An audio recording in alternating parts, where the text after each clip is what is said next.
¿Es esta la estrategia de China para convertirse en potencia? A lo largo de los años, China ha puesto sus ojos en un continente rico en recursos y oportunidades, África. Y es que entre los años 2000 y 2019, China había invertido más de 153.000 millones de dólares en más de 1.140 préstamos en todo el continente. La relación entre China y África no es nueva y data desde los tiempos de Mao Zedong. China ha generado su crecimiento económico gracias a las inversiones públicas y privadas y a sus exportaciones. Una estrategia que le ha ganado un crecimiento anual promedio del 10% en los últimos 40 años. Por una parte, China ha usado estas inversiones para proyectos de infraestructura en los países de origen, pero el problema es que China no es autosuficiente en recursos naturales, por lo que necesita de energía y otras materias primas. África es rica en recursos como diamantes, petróleo, gas natural, oro y otras materias. Algunos podrían argumentar que estos préstamos masivos a estos países son una estrategia para ganar control geopolítico, pero esto realmente no pinta el 100% de toda la imagen. Aquí también puedes ver cómo ha cambiado el origen de las importaciones de América Latina entre el 2000 y 2020. En los últimos años, sin embargo, la financiación del país asiático en el continente se ha reducido, por lo que muchos plantean si realmente estas inversiones han tenido éxito. En este video vamos a entender cómo China ha aumentado su influencia geopolítica en África y cuál es su proyecto para convertirse en una gran potencia, la Ruta de Seda. Por lo que si te está gustando, por favor considera suscribirte al canal y compartirlo.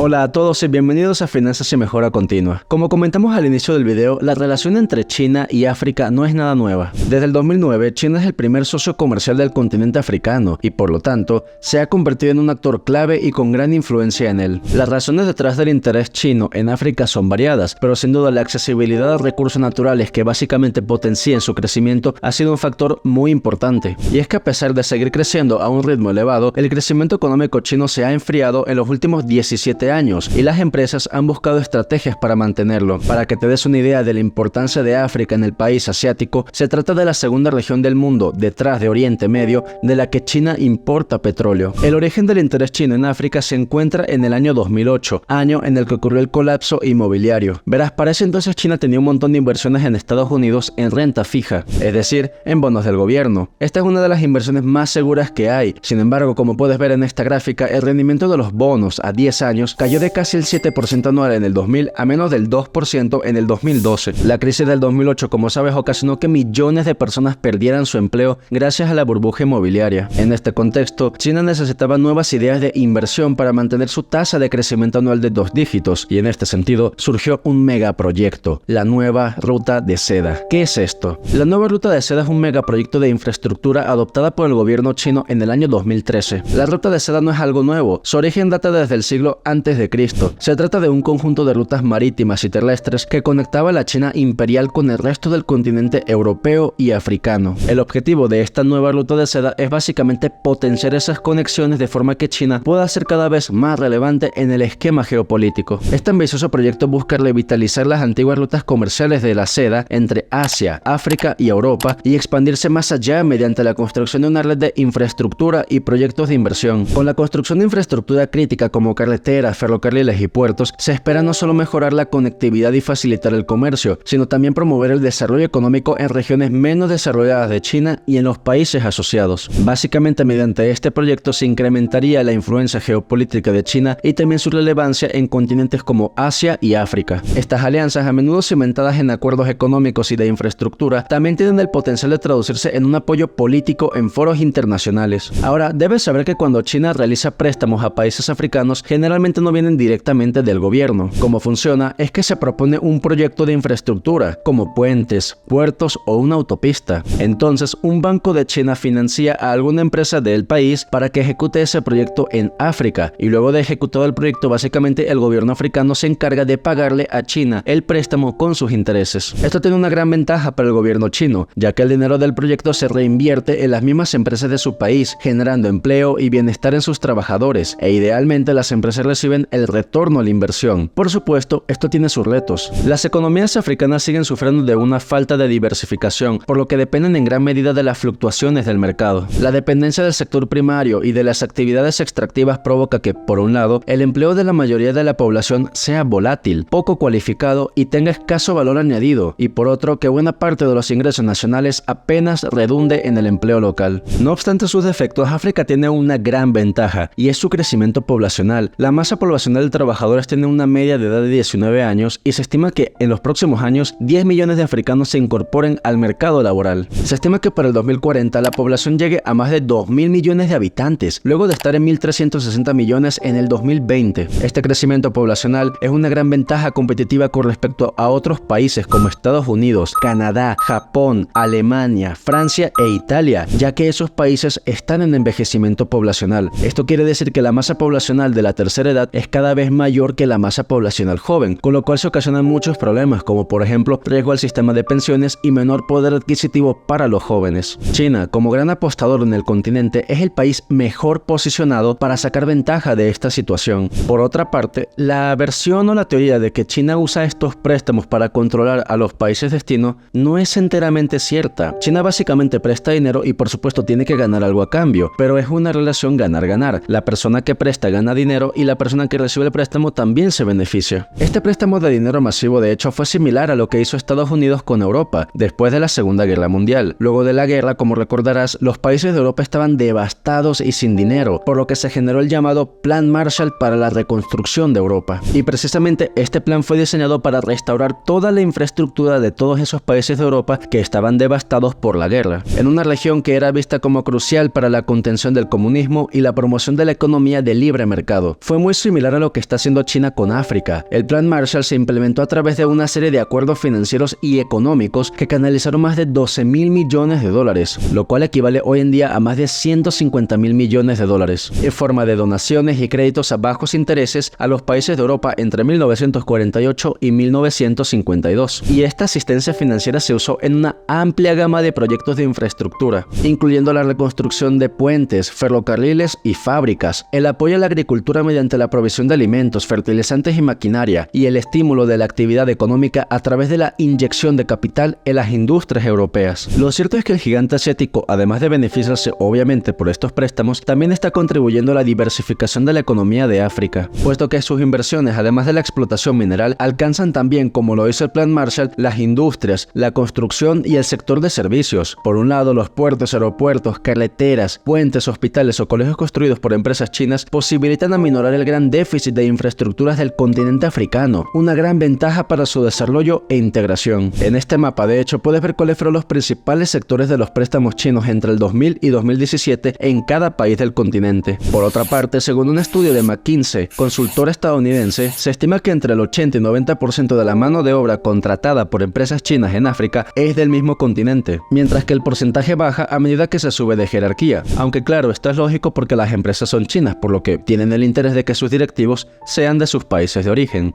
La fijación china con la infraestructura en África es notoria, sobre todo en el este del continente, lo cual no es casualidad. Pekín quiere convertir al continente en una pieza clave en su proyecto de la nueva ruta de la seda, que incluye un cinturón marítimo que recorre buena parte de la costa oriental africana. Por lo tanto, el control estratégico y la inversión en puertos en la zona este del continente es vital para el proyecto de la nueva ruta de seda que quiere Pekín. Otro aspecto importante que tienen estos préstamos en el desarrollo de los países africanos es que, según el Banco Mundial, estos países son de los peores para hacer negocios, dada la corrupción, excesiva burocracia e inestabilidad política. Esta es la razón por la cual estos países no pueden acceder a préstamos internacionales, porque nadie les quiere prestar dinero por la alta probabilidad de no recibirlo de vuelta. China, a pesar de este riesgo, es el país que más ha ofrecido dinero a las naciones del continente. Esta influencia de China no solamente es económica, también se expande en el aspecto de educación y en el aspecto militar. Desde el punto de vista de educación, el país ha instalado más de 50 institutos Confucio, que son organizaciones sin fines de lucro que enseñan a los jóvenes mandarín, y además se estima que más de 50.000 africanos estudian en universidades chinas y que el gobierno de Pekín está buscando aumentar esa cifra a más de 100.000 en los próximos años. Esto también lo podemos comprobar en el hecho de que la última década el tráfico aéreo entre China y África aumentó en 630%, una cifra honestamente impresionante. Con respecto al aspecto militar y de seguridad, China es de los principales países de interés por parte de África en cuanto a entrenamiento de sus militares. Estos préstamos, sin embargo, tienen un gran reto, y es que han incrementado tanto que básicamente se hace cada vez más difícil que los países puedan pagarle a China. E incluso precisamente por esta dificultad de devolver el dinero es que se han generado estas teorías de que el plan de China es controlar el continente, y este hecho podría estar generando desconfianza en los gobiernos de África, que por su parte también tienen motivos para incrementar las preocupaciones. La corrupción y la incompetencia de determinados gobiernos africanos a la hora de gestionar los proyectos de inversión china provoca a menudo que los costos acaben multiplicando multiplicándose para Pekín.